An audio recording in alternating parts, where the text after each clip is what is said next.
صلی علی نبینا صلی علی محمد صلی علی شفیعنا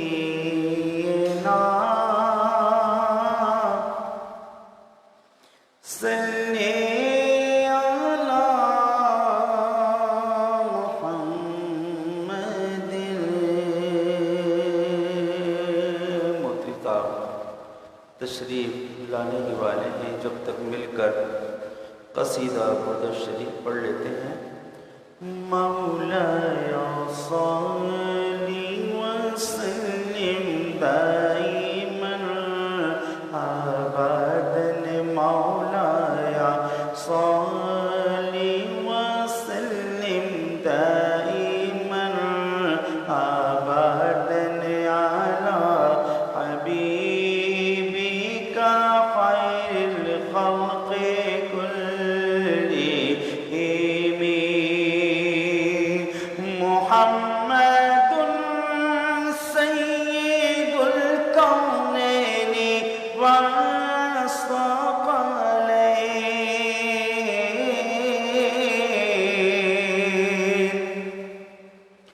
محمد سید الکونین والثقلین والفریقین من عرب ومن عجم، مولایا صلی وسلم دائما ابدا علی حبیبک خیر الخلق كلهم، ثم الرضا عن ابی بکر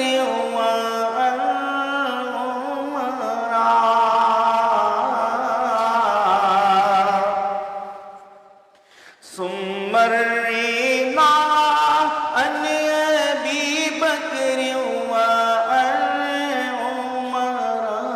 وعن علی وعن عثمان ذی الکرام، مولایا صلی وسلم دائما ابدا علی حبیبک خیر الخلق كلهم،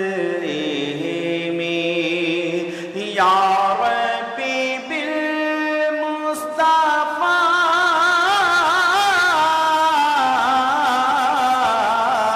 یا ربی بالمصطفیٰ بلغ مقاصدنا واغفر لنا ما مضى یا واسع الکرام، مولایا صلی وسلم دائما ابدا علی حبیبک خیر الخلق كلهم۔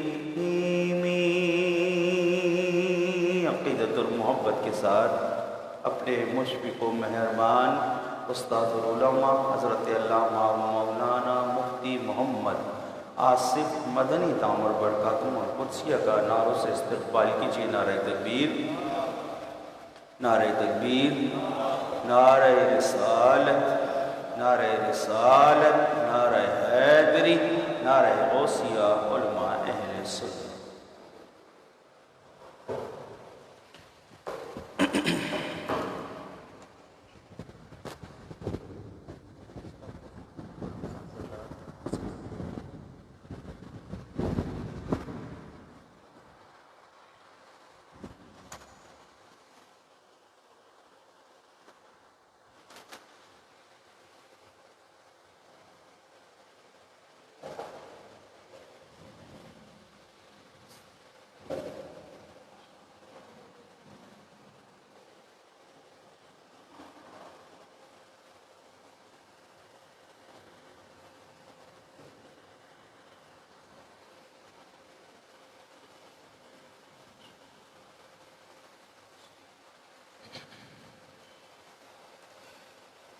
لله رب العالمين، والصلاة والسلام على سيد الأنبياء والمرسلين وعلى آله وأصحابه أجمعين، أما بعد، فأعوذ بالله من الشيطان الرجيم. بسم الله الرحمن الرحيم. قال الله تبارك وتعالى: والذين يكنزون الذهب والفضة ولا ينفقونها في سبيل الله فبشرهم بعذاب أليم يوم يحمى عليها في نار جهنم فتكوى بها جباههم وجنوبهم وظهورهم هذا ما كنزتم لأنفسكم فذوقوا ما كنتم تكنزون. صدق الله العلي العظيم وصدق رسوله النبي الأمين. سورہ توبہ 10واں پارہ 9ویں سورہ مبارکہ ہے اور اس کی آیت نمبر 35 آپ کی خدمت میں تلاوت کی. اس میں اللہ تبارک و تعالیٰ نے مال سے متعلق جو احکام ہیں اس سلسلے میں کوتاہی کی سزا کو ذکر فرمایا ہے. اللہ تعالیٰ نے ہماری ساری زندگی کو آزمائش قرار دیا، بلکہ موت و حیات دونوں کو آزمائش قرار دیا. چنانچہ سورہ ملک میں ارشاد فرمایا: الذی خلق الموت والحیات لیبلوکم ایکم احسن عملا، کہ وہ ذات پاک جس نے موت و حیات کو پیدا فرمایا تاکہ تمہاری جانچ ہو کہ تم میں سے کون اچھا ہے عمل کے اعتبار سے. ساری زندگی بلکہ موت کا وارد ہونا یہ بھی انسان کے لیے آزمائش ہے. پھر جب آزمائش کی بات ہوئی تو ذہن میں یہ سوال پیدا ہوتا ہے کہ کس طرح طالب علم کو اگر امتحان دینا ہو تو وہ کہتا ہے کہ کس طرح کے کون کون سے چیپٹر میں سے سوالات آئیں گے. تو اللہ تعالیٰ نے سورہ فجر میں بیان فرمایا: اما الانسان اذا ما ابتلاه فاکرمہ ونعمہ فیقول ربی اکرمن، کہ بہرحال انسان تو جب آزمایا اسے تو کچھ نعمت دی، کچھ عزت دی تو کہتا ہے کہ میرے رب نے مجھے عزت عطا فرمائی. فَأَمَّا إِذَا مَا ابْتَلَاهُ فَقَدَرَ عَلَيْهِ رِزْقَهُ فَيَقُولُ رَبِّي أَهَانَنِ، اور بہرحال جب آزمایا اسے اور کچھ تنگی رزق میں مبتلا کر دیا، فَيَقُولُ رَبِّي أَهَانَنِ، تو کہتا ہے میرے رب نے تو مجھے ذلیل کر دیا. اللہ تعالیٰ فرماتا کلا، ہرگز ایسا نہیں ہے. نہ یہ مال کا ملنا، دولت کا ملنا، اقتدار کا ملنا، وقار کا حاصل ہو جانا اس بات کی دلیل ہے کہ اس شخص کا مقام اللہ کی بارگاہ میں بلند ہے، یہ اس بات کی دلیل نہیں. اور نہ ہی کسی شخص کی طرف کسی آزمائش کا متوجہ ہو جانا اس بات کی دلیل ہے کہ اللہ تعالیٰ کی بارگاہ میں اس کا مقام مرتبہ دوسروں کے مقابلے میں کم ہے. ایسا نہیں ہے. یہ تو انسان نے اپنا معیار بنا لیا کہ مال مل گیا تو کہتا ہے میرے رب نے عزت دی، اور جب کوئی آزمائش آ گئی تو کہتا ہے کہ میرے رب نے مجھے ذلیل کر دیا، خوار کر دیا. اللہ فرماتا ہرگز ایسا نہیں ہے، بلکہ اس آیت پاک کی ابتدا میں دیکھیں تو اللہ تعالیٰ نے ایک لفظ ارشاد فرمایا ابتلا، تو نعمت دینے کو بھی ابتلا فرمایا، یعنی آزمائش، اور تکلیف میں اور تنگی میں مبتلا کر دینے کو بھی اللہ تعالیٰ نے آزمائش قرار دیا. دونوں کے ذکر سے پہلے اللہ تعالیٰ نے فرمایا اما اذا ما ابتلاه فاکرمہ ونعمہ، اسے آزمایا اور اس کو عزت دی اور نعمت دی. پھر اگلی بار فرمایا اما اذا ما ابتلاه، اسے آزمایا، فقدر علیہ رزقہ، کچھ تنگی رزق میں مبتلا کیا، تو یہ تم نے اپنا معیار بنا لیا کہ کچھ دولت مل جائے، عزت و وقار و منصب مل جائے، افرادی قوت حاصل ہو جائے، تو تم سمجھتے ہو کہ اگر میں اللہ کی بارگاہ میں معزز نہ ہوتا تو یہ چیزیں کیوں ملتی ہیں، تمہارا معیار ہے، اللہ کا معیار یہ نہیں ہے۔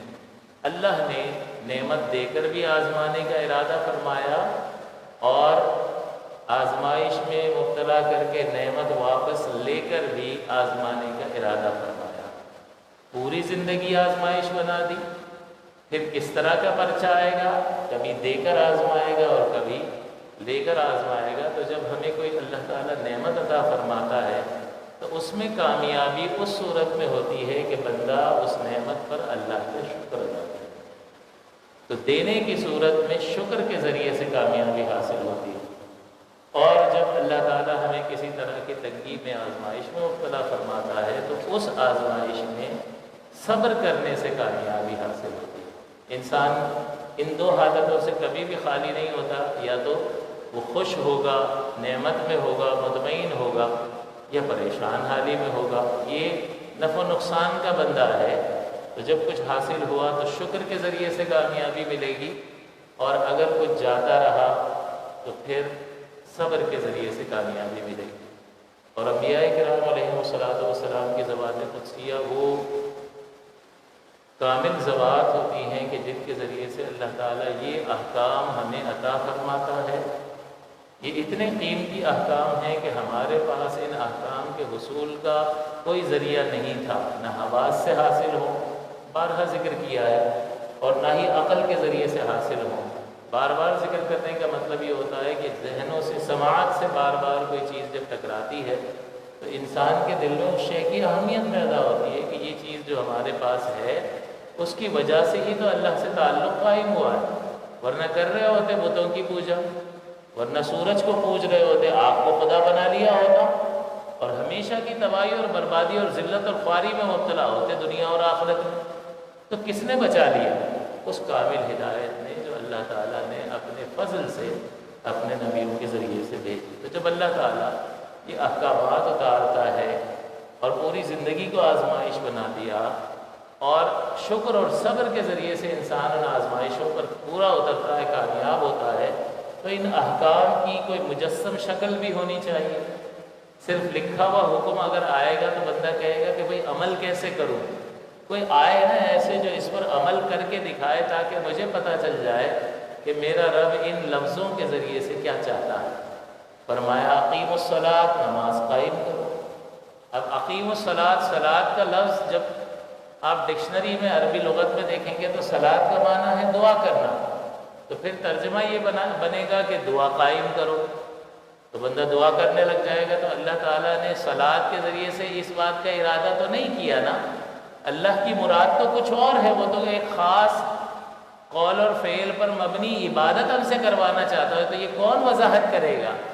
تو اللہ کے نبی مجسم نیکی کی شکل میں ہمارے سامنے آتے ہیں اور وہ عمل ہمیں کر کے دکھاتے ہیں، تو ہمیں کامل ہدایت حاصل ہوتی ہے۔ حضور نے فرمایا صلو کما رأیتمونی اصلی، کہ تم نماز پڑھو جیسا کہ تم مجھے نماز پڑھتے ہوئے دیکھتے ہو۔ اور یہ نہیں فرمایا کہ میری طرح نماز پڑھو، حضور جیسی نماز کون پڑھ سکتا ہے؟ بس دیکھتے جاؤ کہ اللہ کی اقیم الصلاۃ سے اللہ کی مراد کیا ہے، ورنہ تو تم ڈکشنری دیکھ کر یہ دعا کرنے لگ جاؤ گے، اللہ یہ تو نہیں چاہتا۔ اللہ تو چاہتا ہے قبلے کی طرف رخ کر کے کچھ قول زبان سے کہو، قرات کرو، تسبیحات پڑھو، تشہد میں تحیات پڑھو، دعائیں پڑھو، یہ اقوال ہیں، اور یہ باڈی لینگویج ہے، افعال ہے۔ تو یہ افعال اور اقوال کا مجموعہ ایک چیز ہے جس کو نماز اللہ نے فرمایا جب تک نبی اس کی وضاحت نہیں کریں گے اور ہمیں کر کے نہیں دکھائیں گے تو اللہ کی مراد تک بندہ پہنچ نہیں سکتا۔ تو اللہ تعالیٰ نے یہ مجسم نیکی کی صورت میں انبیاء کرام ہمیں عطا فرمائے۔ تو ظاہر سی بات ہے کہ جب جیسا کہ میں نے عرض کیا کہ اللہ تعالیٰ نے یہ پوری زندگی آزمائش بنا دی، تو صبر اور شکر ہم کس سے سیکھیں گے؟ نبی کو کرتا ہوا دیکھیں گے، اور انہی سے سیکھیں گے کہ کس حد تک انبیاء کرام جو ہے علیہم السلام شکر بجا لایا کرتے تھے۔ ایوب علیہ السلام کا ذکر ہے کہ بہت نعمتیں دیں، کثیر اولاد، کثیر مال، آپ بڑے شاکر اللہ کے بندے ہیں، بہت شکر کرنے والے۔ تو کسی نے کہا کہ بھئی اتنی نعمتیں ملتی ہیں تو بندہ شکر کرتا ہی ہے، اللہ کی تعریف کرے گا ہی نا۔ ذرا آزمائش ہو، تکلیف ہو تو پتہ چلے کہ اللہ تعالیٰ سے راضی بھی ہے کہ نہیں ہے۔ ملتا رہے تو بندہ خوش رہتا ہے۔ تو اللہ تعالیٰ نے آزمایا اور مکان گر گیا، تمام اولاد جاں بحق ہو گئی، سارے مویشی ہلاک ہو گئے، مال جاتا رہا، اطراف میں جی حضوری کرنے والے تمام افراد چھوڑ کر چلے گئے، صرف زوجہ محترمہ ساتھ ہیں۔ اور پھر اللہ تعالیٰ نے آپ کو ایک بیماری میں مبتلا فرمایا اور وہ شدت پکڑ گئی بیماری۔ تو زوجہ نے کہا کہ بیماری بہت طویل ہو گئی۔ تو آپ نے فرمایا اللہ تعالیٰ نے مجھے 70 برس تک نعمتوں میں رکھا تھا، اب کم سے کم 70 برس تو صبر کرنا چاہیے۔ پھر آپ نے ایک وقت آیا اور اللہ کی بارگاہ میں دعا کی، وَأَيُّوبَ إِذْ نَادَىٰ رَبَّهُ أَنِّي مَسَّنِيَ الضُّرُّ وَأَنْتَ أَرْحَمُ الرَّاحِمِينَ۔ اور ایوب نے اپنے رب کو پکارا کہ میرے رب مجھے ایک تکلیف پہنچی اور تو ارحم الراحمین ہے، سب رحم کرنے والوں سے بڑھ کر رحم فرمانے والا ہے۔ اللہ تعالیٰ فرماتا فَاسْتَجَبْنَا لَهُ، تو ہم نے اس کی سن لی، فَكَشَفْنَا مَا بِهِ مِن ضُرٍّ، اور اس کی مصیبت کو دور کر دیا، وَآتَيْنَا أَهْلَهُ، اور اس کے گھر والوں کو انہیں واپس لوٹا دیا۔ ساری وفات یافتہ اولاد کو برسوں کے بعد اللہ نے زندہ کر دیا، ان کی زوجہ کو جوانی عطا فرما دی اور مزید اولاد اور مال اور دولت عطا فرما دیا، جتنا پہلے تھا اس سے زیادہ عطا فرما دیا۔ آتینا اہلہ، یہ کس کا نتیجہ تھا؟ اسی شکر کا نتیجہ تھا، اسی صبر کا نتیجہ تھا۔ تو اللہ تبارک و تعالیٰ کی رضا کے حصول کے لیے جب بندہ اللہ کی رضا پر راضی رہتا ہے اور صبر کرتا ہے اور تنگی کو برداشت کر کے مطمئن رہتا ہے کہ اللہ تعالیٰ میرا مالک ہے، جس حال میں رکھے، مالک کی مرضی ہے، کون سے یہ زندگی میں اپنی طرف سے لے کر آیا تھا، کون سے یہ کمالات میرے اپنے تھے، اس نے ایک چیز مجھے دی، اس کی مہربانی، کچھ عرصے تک میں نے استعمال کی، پھر اس نے واپس لے لی۔ اگر آپ پڑوسی سے کوئی چیز استعمال کے لیے تھوڑی دیر کے لیے مانگیں گے، جوسر مشین آپ نے مانگ لیا، تو واپس کرنا ہے، تو جب واپس کریں گے تو برا مانیں گے کیا؟ یا گڑ گڑائیں گے، روئیں گے کہ یار کیوں مانگنے آ گیا؟ یہ تو اس کی مہربانی تھی کہ اس نے آپ کو برتنے کے لیے یہ چیز دی، تو اللہ تعالیٰ نے جو کچھ عطا فرمایا ہے اسی کا ہے۔ تو اللہ تعالیٰ کی رضا پر راضی رہنے کا نتیجہ یہ کہ وَآتَيْنَا أَهْلَهُ، ان کے گھر والے انہیں لوٹا دیے، وَمِثْلَهُمْ مَعَهُمْ، اور اسی کی مثل اور بہت کچھ عطا فرما دیا صبر کی وجہ سے۔ رحمتم من عندنا، اپنی طرف سے رحمت فرماتے ہوئے، وَذِكْرَى لِلْعَابِدِينَ، اور نصیحت عبادت کرنے والوں کے لیے کہ اگر کوئی بھی شخص اس روش کو اختیار کرے گا تو اللہ تعالیٰ بہت زیادہ مہربان ہے، اپنے بندوں پر کرم فرمانے والا۔ اور پھر جو بہترین الفاظ سے اللہ تعالیٰ نے حضرت ایوب علیہ السلام کی تعریف فرمائی ہے، اِنَّا وَجَدْنَاهُ صَابِرًا، ہم نے اسے صابر پایا، نعم العبد، کیا ہی اچھا بندہ ہے، انہ اواب، وہ بہت زیادہ رجوع کرنے والا ہے اللہ کی بارگاہ۔ خالق کائنات اپنے بندے کے لیے ایسے کلمات تحسین بیان کرے تو اس بندے کی عظمت کو، اس کی شکر کو اور اس کے صبر کی کیفیت کو کوئی جان سکتا؟ اور اللہ تعالیٰ کی کمال مہربانی دیکھو کہ اللہ تبارک و تعالیٰ اپنے بارے میں فرماتا ہے ان اللہ شاکر علیم، اللہ تعالیٰ شاکر ہے، جاننے والا ہے۔ ہم بھی شاکر ہیں جب اللہ کی نعمت پر اللہ کا شکر ادا کرتے ہیں، یعنی شکر کا مطلب یہ ہوتا ہے کہ نعمت پر نعمت دینے والے کی تعظیم کرنا، احساس نعمت کے ساتھ یہ شکر کہلاتا ہے۔ تو جب ہم اللہ کی نعمت کی کہ احساس کرتے ہوئے اس نعمت کی وجہ سے اللہ کی تعظیم کرتے ہیں، یعنی زبان سے کوئی کلمہ کہتے ہیں یا ان اعضاء کو اس کی فرمانبرداری میں استعمال کرتے ہیں یا دل سے اس کا اعتراف کرتے ہیں کہ ہاں اللہ نے بڑا کرم فرمایا ہے، تو یہ اللہ کا شکر ادا کرنے والا بندہ ہے اور یہ شاکر کہلاتا ہے۔ لیکن جب اللہ کی طرف شکر کرنے کی نسبت ہوتی ہے کہ اللہ شاکر ہے، اس کا مطلب یہ ہے کہ اللہ تعالی ہمارے اعمال کا قدردان ہے۔ تو اللہ نے کیسی قدر فرمائی انا وجدناہ صابرا نعم العبد انہ اواب، ہم نے اسے صابر پایا، کیسا ہی اچھا بندہ ہے، بہت زیادہ رجوع کرنے والا ہے۔ تو یہ اللہ تبارک و تعالیٰ کا کرم اور عنایت ہے کہ جب بندہ کامیاب ہو جاتا ہے تو ایسا نہیں ہے کہ آخرت ہی میں اسے انعام ملے گا، حالانکہ آخرت ہی سنور جائے تو بہت بڑی بات ہے کہ ہماری آخرت کب شروع ہوگی؟ حضور نے فرمایا کہ تیری قیامت، وہ قیامت کبریٰ تو جب آئے گی سو آئے گی، تیری قیامت تیری موت ہے، تو جیسے ہی موت آئی ہماری آخرت شروع ہو گئی، اور موت کا کچھ پتہ نہیں۔ لیکن آپ یہ غور فرمائیے کہ اللہ تعالیٰ نے حضرت ایوب علیہ السلام کی دنیا میں بھی عزت افزائی فرمائی اور دوبارہ انہیں وہ ساری چیزیں لوٹا دی یا نہیں؟ تو صبر اور شکر کا نتیجہ یہ ظاہر ہوتا ہے کہ اللہ تعالیٰ دنیا میں بھی قدر فرماتا ہے اور آخرت میں بھی اس شخص کی عزت افزائی ہوتی ہے۔ لہٰذا یہ جو زندگی اللہ نے آزمائش بنائی ہے، اور دے کر اور لے کر دونوں طرح سے آزماتا ہے، تو جب دے کر آزمائے تو شکر سے کامیابی ملتی ہے، اور لے کر آزمائے تو صبر سے کامیابی ملتی ہے۔ اور حضور فرماتے ہیں کہ جتنا میں اللہ کی راہ میں ستایا گیا ہوں، کوئی نبی نہیں ستایا گیا۔ آج اگر کسی امام صاحب کو، کسی بیان کرنے والے کو کوئی مقتدی کوئی بحث کر لے، کوئی کچھ کہہ دے، کوئی عمل کرنے کے لیے تیار نہ ہو، تو ہم جیسے جو ہے وہ کہتے ہیں کہ بھائی چھوڑو، دفع کرو، کیا ضرورت ہے اتنی محنتیں کرنے کی، اتنا مطالعہ کر کے سمجھانے کی، قوم تو عمل کرنے کے لیے تیار ہی نہیں ہے۔ نہیں، انبیاء کرام کبھی بھی نہیں تھکے۔ ان کا اسوہ حسنہ یہ ہے کہ لوگ مانے نہ مانے، وہ اپنی وفات تک اس فریضے کو سر انجام دیتے رہے۔ اور وارث نبی کا بھی یہی کام ہے کہ وہ اتنی چھوٹی چھوٹی مشقتوں سے پریشان ہو جائے گا کہ کسی نے مجھے کچھ کہہ دیا، آپ یہ بیان کیوں نہیں کرتے، یہ کیوں کرتے، اس کا مطلب وہ جو میں تیاری کر کے آیا تھا اس کو اس نے کوئی اہمیت نہیں دی، لہذا دفع کرو جی۔ نہیں، ایسا کبھی بھی نہیں ہوگا، ایسا کبھی بھی نہیں ہوگا، کیونکہ وہ تو جانیں دے کر بھی اس تبلیغ کے سلسلے کو ختم نہیں کرتے تھے۔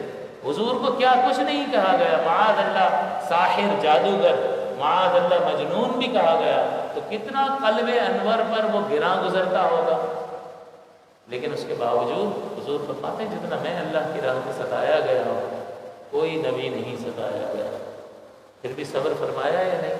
اور فتح مکہ کے وقت آپ کا حال کیا تھا کہ اللہ نے یہ اقتدار عطا فرمایا کہ جب کفار کے تنگ کرنے کی وجہ سے جب آپ نے مدینہ شریف ہجرت کا ارادہ فرمایا تو آپ کو اپنا پیارا وطن چھوڑ کر جانا پڑا، لیکن جب فتح مکہ کے بعد انہی پر حکمران اور حاکم بن کر تشریف لا رہے ہیں تو میرے اور آپ کے آقا صلی اللہ علیہ وسلم کا حسن کردار یہ ہے کہ جس اونٹنی پر آپ سوار تھے، عاجزی اور انکساری سے آپ نے سر انور کو اس طرح سے جھکا لیا تھا کہ آپ کا سر انور اونٹنی کے کوہان سے ٹکرا رہا تھا۔ بندہ یوں چوڑا ہو کے داخل ہوتا ہے کہ اب بتاؤں گا، میں تمہاری خبر لیتا ہوں، بہت ظلم کیا۔ نہیں، عاجزی اور انکساری کا رہ کر۔ تو یہ نبی کی وہ ذوات ہوتی ہیں جو آپ کو شکر کر کے بھی دکھا دیتی ہیں اور صبر کر کے بھی دکھا دیتی ہیں۔ تو میں نے ایوب علیہ السلام کی مثال پیش کی اور میرے اور آپ کے آقا صلی اللہ علیہ وسلم کی مثال پیش کی کہ ایسا شکر کہ اپنے پاس کوئی مال روکتے ہی نہیں۔ ایک بار حضور علیہ السلام نماز تیار ہے، جماعت تیار ہے، نماز ہونے والی، اچانک حضور تشریف لے گئے۔ امام چلا جائے، ابھی جماعت ہونی ہے، سب جمع ہو گئے، ابھی اقامت ہونی، حضور تشریف لے گئے، اور تھوڑی دیر کے بعد آپ واپس آئے تیزی کے ساتھ اور نماز ادا فرمائی۔ تو صحابہ نے پوچھا حضور کہاں تشریف لے گئے تھے اچانک، اور اتنی کیا جلدی تھی کہ فوراً نماز کے بعد وہ کام بھی ہو سکتا ہوگا، یا اتنا کیا اہم کام تھا ہمیں پتہ چلے؟ تو حضور نے فرمایا کہ میرے پاس جو ہے ایک سونے کی ڈلی آئی، تو وہ میں نے گھر پر رکھ دی، اور مجھے اچانک خیال آیا، توجہ نہ رہی، اچانک خیال آیا کہ وہ مال میرے پاس رہ گیا ہے، تو میں فوراً گیا اور اس مال کو اللہ کی راہ میں خیرات کیا، اور پھر میں نماز پڑھنے گیا۔ تو یہ ہمارے نبی صلی اللہ علیہ وسلم کا اللہ تعالیٰ کی ذات پاک پر توکل ہے، بھروسہ ہے۔ ہمیں یہ نہیں کہا گیا سب دے دو، ہمیں 2.5% کا کہا ہے، لیکن ہمارے نبی کا کردار کیا ہے ہمارے سامنے کہ اپنے پاس کچھ نہیں روک رکھتے، کیونکہ انہیں معلوم ہے، وہ تو یہ سکھانے آئے تھے نا، وَمَا مِن دَابَّةٍ فِي الْأَرْضِ إِلَّا عَلَى اللَّهِ رِزْقُهَا۔ ہمارے نبی تو یہ سکھانے آئے تھے کہ زمین پر چلنے والی کوئی چیز ایسی نہیں ہے کہ جس کا رزق اللہ کے ذمہ کرم پر نہ ہو۔ تو جب اس خالق کائنات نے ذمہ لے لیا ہے تو پھر اس کی ذات پاک پر بھروسہ کرنا چاہیے۔ تو کیسا کامل توکل کر کے دکھا دیا، لیکن انسان کمزور ہے، اس پر اتنا ہی بوجھ ڈالا ہے کہ جتنا وہ برداشت کر سکتا ہے۔ ہمارے نبی نے یہ تعلیم دی اور یہ توکل کی اعلیٰ ترین مثال قائم فرمائی، اور توکل انسان کو اسی طرح حاصل ہو جاتا ہے کہ بندہ دیکھے کہ کس نے وعدہ کیا ہے، اس کو معلوم بھی ہے کہ کس کو کیا ضرورت ہے، اور وہ ضرورت پوری بھی کر سکتا ہے، یعنی علم والا بھی ہے اور قدرت والا بھی۔ اور دوسری چیز یہ کہ وہ عاجز نہیں ہے، وہ بھولتا نہیں ہے کہ مجھ سے وعدہ کر کے کہیں بھول نہ جائے، یا وہ مدد کرنا چاہے اور کوئی اس سے زیادہ طاقتور بیچ میں آ جائے اور مدد کرنے سے روک دے، وہ عاجز بھی نہیں ہوتا، تو وہ قادر بھی ہے، وہ بے عیب ہے، وہ بھولتا بھی نہیں ہے، وہ وعدہ خلافی بھی نہیں کرتا ہے، تو پھر اور کیا چاہیے؟ اس نے ذمہ لے لیا، اسے معلوم بھی ہے اور کر بھی سکتا ہے، اور وہ بے عیب ہے، نہ بھولتا ہے، نہ ظلم کرتا ہے، نہ وعدہ خلافی کرتا ہے۔ تو یہ توکل کی اعلیٰ ترین جو مثال ہمارے نبی صلی اللہ علیہ وسلم نے قائم فرمائی، اس کو مشعل راہ بناتے ہوئے اپنی زندگی میں جلا دینی چاہیے۔ اللہ تعالیٰ نے جیسا کہ میں نے عرض کیا دے کے بھی آزمایا اور لے کے بھی آزمایا، تو اللہ کے فرائض میں سے ایک فریضہ زکوٰۃ بھی ہے کہ اللہ تعالیٰ مال عطا فرماتا ہے، پھر اس مال میں اپنے کچھ غریب بندوں کا حق مقرر کر دیتا ہے تاکہ جس کو غریب رکھا ہے اس کے صبر کو آزما کر اس کی آزمائش کی جائے، اور جس کو دیا ہے اس کو مال دے کر آزمایا جائے کہ اب مال کی محبت کہتی ہے کہ خرچ نہ کر، اپنے لیے بچا کر رکھ، اور اللہ کا حکم اس کے مقابل آتا ہے کہ سال پورا ہو جائے تو غریبوں کو 2.5% ادا کر دے۔ اب جب یہ دو چیزیں ٹکرا گئی تو مال جمع کرنا منع نہیں ہے، کیونکہ مال ہوگا تبھی تو زکوٰۃ ادا کرے گا، اور جو زکوٰۃ ادا کرتا ہے اللہ تعالیٰ نے اس کا ذکر متقین میں فرمایا ہے کہ متقی کون ہے؟ جو ہمارے دیے میں سے خرچ کرتے ہیں۔ تو اللہ تعالیٰ نے اس امیر آدمی کی تو تعریف فرمائی ہے جو اللہ تعالیٰ کے دیے ہوئے مال میں سے اس کی راہ میں خرچ کرتا ہے، تو مال جمع کرنا ہی اگر برا ہو تو پھر یہ مقام مدح میں ذکر کیسے ہو سکتا ہے؟ حضرت عثمان غنی کے پاس بھی مال تھا یا نہیں تھا؟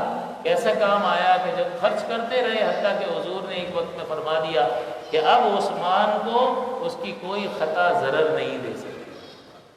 یعنی یہ نہیں کہ خطا اور غلطیاں کرنے کا سرٹیفکیٹ حضور نے دے دیا، بلکہ فرمایا کہ اس کا دل مال کی محبت سے ایسا پاک اور صاف ہو چکا ہے اور اللہ تعالیٰ کی فرما برداری میں ایسا جھک چکا ہے کہ اب وہ خطا کرے گا ہی نہیں۔ اس طرف اشارہ ہے۔ تو یہ مال کا خرچ کرنا جو ہے یہ انسان کے دل سے مال کی محبت نکال دیتا ہے۔ انسان اخلاقی برائیوں میں مبتلا ہو جاتا ہے، بعض اوقات بہت ساری جسمانی بیماریوں میں مبتلا ہوتا ہے، تو ظاہری بیماریاں اور اخلاقی اور روحانی بیماری، تو ظاہری بیماری کا علاج کرواتے ہیں یا نہیں کرواتے؟ اسی طرح سے اخلاقی اور باطنی بیماریاں کہ جب مال انسان کے پاس آتا ہے تو تکبر بھی پیدا ہوتا ہے، حرص اور ہوس بھی پیدا ہوتی ہے، اور خود غرضی انتہائی درجے پر پہنچ جاتی ہے، جیسا کہ اللہ نے فرمایا الہاکم التکاثر حتی زرتم المقابر، کہ کثرت مال کی کثرت طلب نے تمہیں ہلاک کر دیا، حتیٰ کہ غافل کر دیا، حتیٰ کہ تم نے قبروں کا منہ جا دیکھا۔ موت کا فرشتہ جب آئے گا تو کہیں گے کچھ مہلت دے دو تاکہ میں اللہ کی راہ میں خرچ کر کے اپنا شمار نیکوں میں کروا لوں، لیکن کیا اس وقت فرشتہ کوئی مہلت دے سکتا ہے؟ اذا جاء اجلهم لا يستأخرون ساعة ولا يستقدمون، کہ جب تمہاری موت کا وقت قریب آ جاتا ہے تو نہ ایک لمحہ پہل ہوتی ہے اور نہ ہی ایک لمحہ تاخیر ہوتی ہے، عین اس وقت پر موت طاری ہوتی ہے جو ارادہ ازلی ہے۔ لہٰذا اللہ تعالیٰ نے جو مال میں حق رکھا ہے اس حق کو ادا کر کے اس محبت کا ثبوت دینا چاہیے کہ میرے نزدیک مال کی محبت اپنے مقام پر، لیکن اللہ کے حکم کے مقابل جب آ جائے گا تو میں مال کو ترک کروں گا اور اللہ تبارک و تعالیٰ کے حکم کو پورا کروں گا۔ اور کہاں یہ کہا ہے کہ سب کا سب دے دو، بلکہ 40 ٹکڑے کرو اور 40واں حصہ دو۔ 100 پر 2.5 روپے، 100 کا 40واں حصہ بنتا۔ اور جو شخص، جیسا کہ میں نے آپ کی خدمت میں یوسف علیہ السلام کا ذکر کیا کہ اس قدر اللہ تعالیٰ نے دوبارہ مال اور اس سے زیادہ عطا فرما دیا، اور اللہ نے فرمایا وَلَئِن شَكَرْتُمْ لَأَزِيدَنَّكُمْ، اگر تم شکر کرو گے تو اور زیادہ عطا کروں گا۔ تو بتائیے اللہ سے زیادہ سچا کسی کا وعدہ ہو سکتا؟ آپ کسی زکوٰۃ دینے والے سے پوچھ لیجئے کہ بھائی آپ جو زکوٰۃ ادا کرتے ہیں اگلے سال اس سے زیادہ زکوٰۃ ادا کرنی پڑتی ہے یا کم؟ وہ یہی کہے گا زیادہ تر کہ بھائی پچھلے سال 10,000 دیے تھے، اس سال جو ہے وہ 15,000 بن رہی ہے۔ اس کا مطلب کیا ہوا کہ مال بڑھ گیا تبھی تو زکوٰۃ زیادہ دینی پڑ رہی ہے۔ تو اللہ کی راہ میں خرچ کریں گے تو اللہ نے وعدہ فرمایا کہ یہ خرچ کرنا شکر ہے، اور شکر کرے گا تو اللہ تعالیٰ اضافہ فرمائے گا، اور اگر کفران نعمت کرے گا تو ان عذابی لشدید، میرا عذاب بڑا سخت ہے۔ تو اللہ تعالیٰ نے یہ رغبت دلائی کہ بہت زیادہ، یہ اس رغبت کی وجہ سے بندہ مائل ہوتا ہے کہ بھائی مال میں برکت ہوگی، دنیا میں بھی آسودگی، اپنے کندھے سے بوجھ بھی اتر جائے گا فرضیت کا، اور آخرت میں اللہ تعالیٰ 1 کا 10 تو طے ہے کہ 1 نیکی کرو تو اللہ تعالیٰ 10 گنا اجر دیتا ہے۔ کوئی ایسا کاروبار ہے کہ لاکھ روپے لگائیں تو 10 لاکھ مل جائے، اور یہ 10 کم سے کم ہے، زیادہ سے زیادہ فرمایا 700 گنا، اور جس کے لیے اللہ چاہے بے حساب اجر عطا فرماتا۔ اس کے خزانے بھرے پڑے ہیں، ایسا تو نہیں ہے کہ ایک کو دے دیا تو ختم ہو گیا، دوسرے کے لیے بچائیے۔ وہ تو خالق اور مالک ہے، جس کو جس قدر چاہے عطا کرتا۔ لیکن جو اللہ تبارک و تعالیٰ کی بیان کردہ ترغیبات سے اور انعامات سے متاثر نہیں ہوتا اور مال کی محبت میں گرفتار رہتا ہے، اور اللہ کا یہ حق جو مال میں اللہ نے غریبوں کا رکھا ہے وہ ادا نہیں کرتا ہے، تو اللہ تعالیٰ نے فرمایا، آج جو میں نے آیت پاک تلاوت کی اس میں اللہ تعالیٰ فرماتا ہے وَالَّذِينَ يَكْنِزُونَ الذَّهَبَ وَالْفِضَّةَ، کہ وہ لوگ جو جمع کرتے ہیں، جو جوڑ کر رکھتے ہیں سونے اور چاندی کو، وَلَا يُنْفِقُونَهَا فِي سَبِيلِ اللَّهِ، اور نہیں خرچ کرتے ہیں اسے اللہ کی راہ میں، فَبَشِّرْهُمْ بِعَذَابٍ أَلِيمٍ، تو خوشخبری سنا دو انہیں دردناک عذاب۔ یہ پھر اللہ تعالیٰ نے عذاب کا کوڑا بیان کیا کہ بعض اوقات لوگ اجر اور ثواب سن کر، بعض لوگ ایسے ہوتے ہیں، ایسی فطرت سلیمہ ہوتی ہے، طبیعت ایسی سلامت ہوتی ہے کہ ان کو کوئی ثواب بیان کرو نہ کرو کہیں گے اچھا اللہ کا حکم ہے، میرے محبوب کا حکم ہے، اس نعمتیں دینے والے کا حکم ہے جس نے مجھے عدم سے وجود عطا کر کے یہاں تک پہنچا دیا اور یہ مال عطا کیا، اس کا حکم ہے۔ اس کو کسی ثواب کو بیان کرنے کی ضرورت نہیں، کسی وعید کو بیان کرنے کی ضرورت نہیں، اللہ کی محبت میں کر گزرے گا، جان تک لٹا دے گا۔ لیکن بعض طبیعتیں ایسی ہیں کہ جب اجر بیان کیا جائے گا، رغبت دلائی جائے گی، ترغیب دلائی جائے گی، تو اچھا اتنا تو اجر ملے گا۔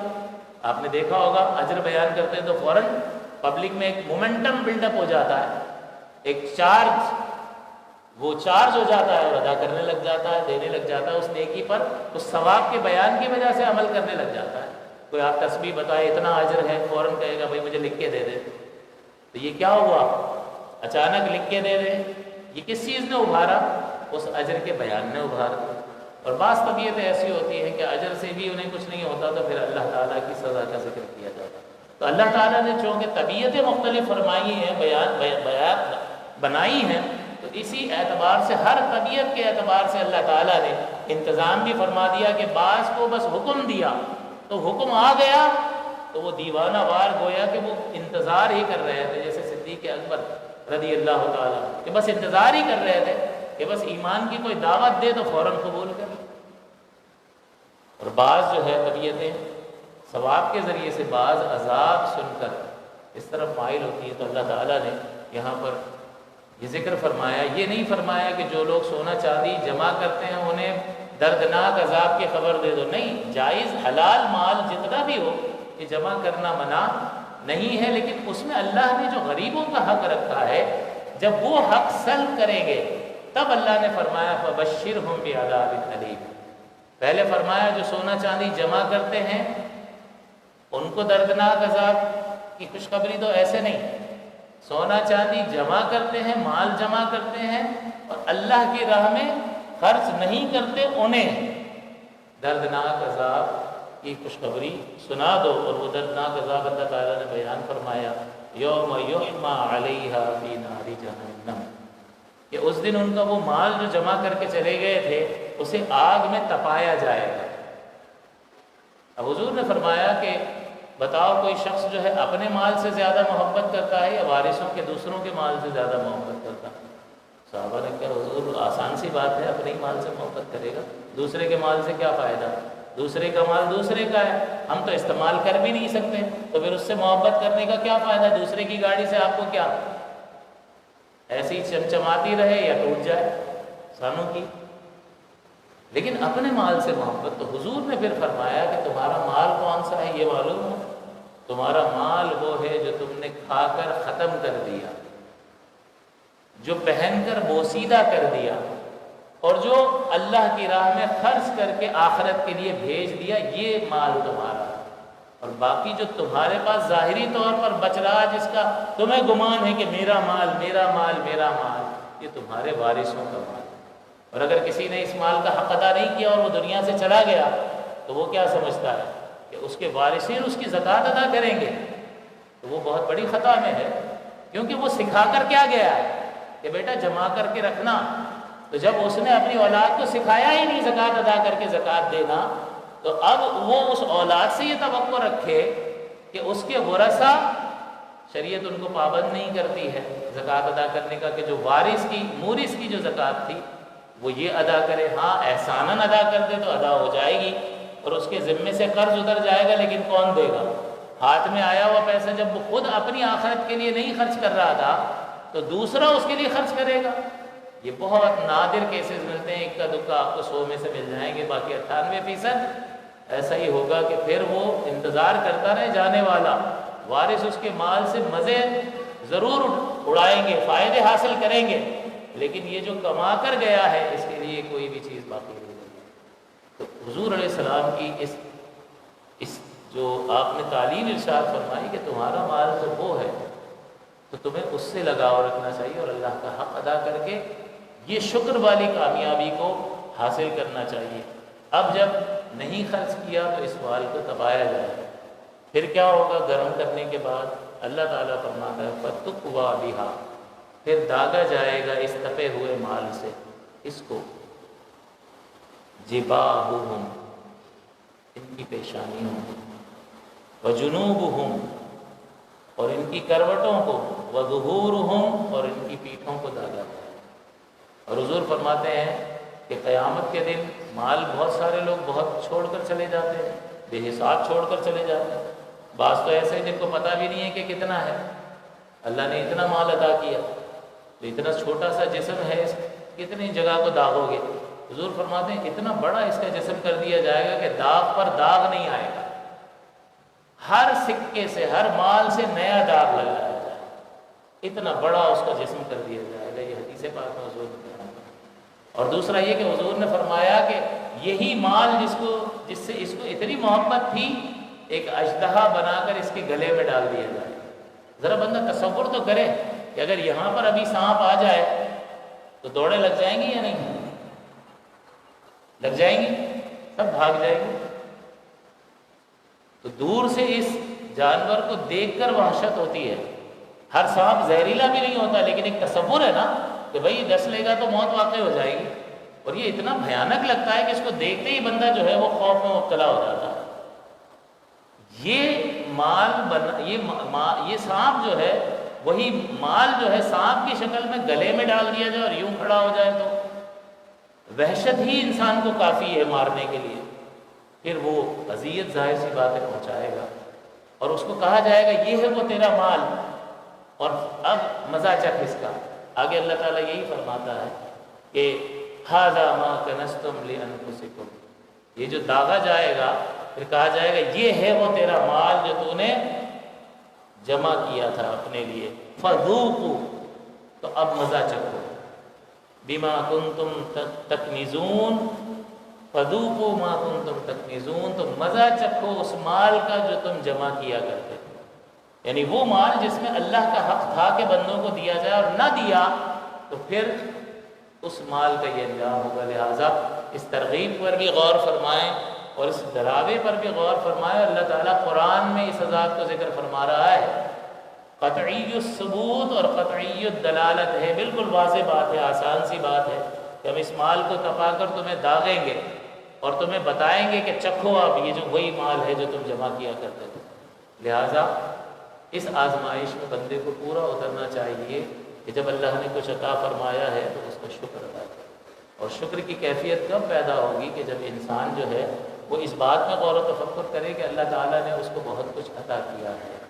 مال نہ ہوتا تو ایسے شخص بھی پیدا کیے نا جو ابھی زکوٰۃ لینے والے اس کے سامنے کھڑے ہوئے ہیں، اگر یہ اس لائن میں کھڑا ہو جائے تو اس کی کیفیت کیا ہوگی کہ بھائی میرا حق ہے، خدا کے واسطے مجھے دے دو۔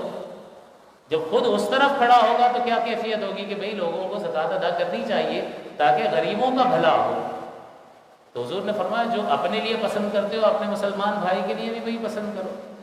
تو اللہ نے اس وقت مال دیا ہے تو یہ احساس نعمت ہونا چاہیے کہ یہ مال نہ ہوتا تو پھر پتہ چلتا کہ عزت کی کیسی دھجیاں ہوں اور قدر و منزلت انسان کی نہیں رہتی۔ تو یہ وقار اور عزت، اور جو چاہے وہ بس فیصلہ کرے، رات کو سوچے اور صبح، سیٹھ لوگ رات کو ارادہ کرتے تھے، اب تو خیر عمرے وغیرہ بند ہو گئے، صبح جانا ہے، فون کیا رات کو ٹریول ایجنٹ کو، صبح ہی ٹکٹیں تیار ہو کر آ گئی، ویزے بھی لگ گئے، سیٹ کا ویزا بھی جلدی لگ جاتا ہے، اور اگلے ہی دن شام کو فلائٹ ہے، پہنچ گئے جی۔ تو کیسے ہوا؟ اللہ نے مال عطا فرمایا جس کی بنا پر یہ فیصلے لمحوں بھر میں یہ فیصلے کر رہا ہے۔ تو اللہ کی نعمت کا احساس پیدا کرنا چاہیے۔ آنکھیں نہ ہوتی تو کیا ہوتا؟ کس اذیت سے گزرنا پڑتا۔ یہ دونوں ہاتھ نہ ہوتے تو کس اذیت سے گزرنا پڑتا۔ لوگوں کی کتنی باتیں سننی پڑتی، کتنی محتاجی ہوتی۔ یہ دونوں پیر نہ ہوتے تو کس اذیت سے گزرنا پڑتا۔ تو جب انسان ان باتوں کا احساس اپنے اندر پیدا کر لیتا ہے اور یہ سوچ لیتا ہے کہ اگر یہ چیزیں نہ ہوتی تو بڑی مشکل زندگی تھی، لیکن کس نے یہ آسان بنا دی؟ بہت سوں کو تو اللہ نے اپنے عدل کے تحت اندھا بھی رکھا، معذور بھی بنایا، پاگل بھی بنایا، اور مجھے اعضاء کی سلامتی عطا کر دی، مجھے سب کچھ دے دیا، تو میرے کسی عمل کا بدلہ تو نہیں تھا، محض اللہ کا فضل تھا۔ تو جب یہ احساس بیدار ہوتا ہے تو اللہ تعالیٰ کی عظمت دل میں بیدار ہوتی ہے، اس کی قدر و منزلت بیدار ہوتی ہے، اس کی محبت پیدا ہوتی ہے۔ اور جب اس کی عظمت پیدا ہو جائے اور اس کی محبت پیدا ہو جائے تو جس کی محبت دل میں انتہائی درجے میں بیدار ہو جائے تو پھر اس کے حکم پر عمل کرنے سے کوئی چیز رکاوٹ نہیں بنتی۔ لہٰذا ہمیں یہ اہتمام کرنا چاہیے، خواب غفلت سے جاگ کر یہ اہتمام کرنا چاہیے۔ پہلے بھی عرض کیا کہ رات کو سوتے وقت اللہ تعالیٰ کی کسی نعمت پر غور کریں کہ یہ نعمت اگر مجھے نہ ملی ہوتی تو میری زندگی کتنی مشکل ہوتی۔ تب انسان جو ہے اس نعمت کی قدر بھی کر پاتا ہے اور پھر اس کا شکر بھی ادا کرنے کے قابل ہوتا ہے۔ اللہ تعالیٰ سے دعا ہے کہ اللہ تعالیٰ نے جو مال میں حقوق رکھے ہیں ان کو ادا کرنے کی توفیق عطا کر کے اپنا شاکر بندہ بنائے۔ آمین۔ وآخر دعوانا الحمد للہ۔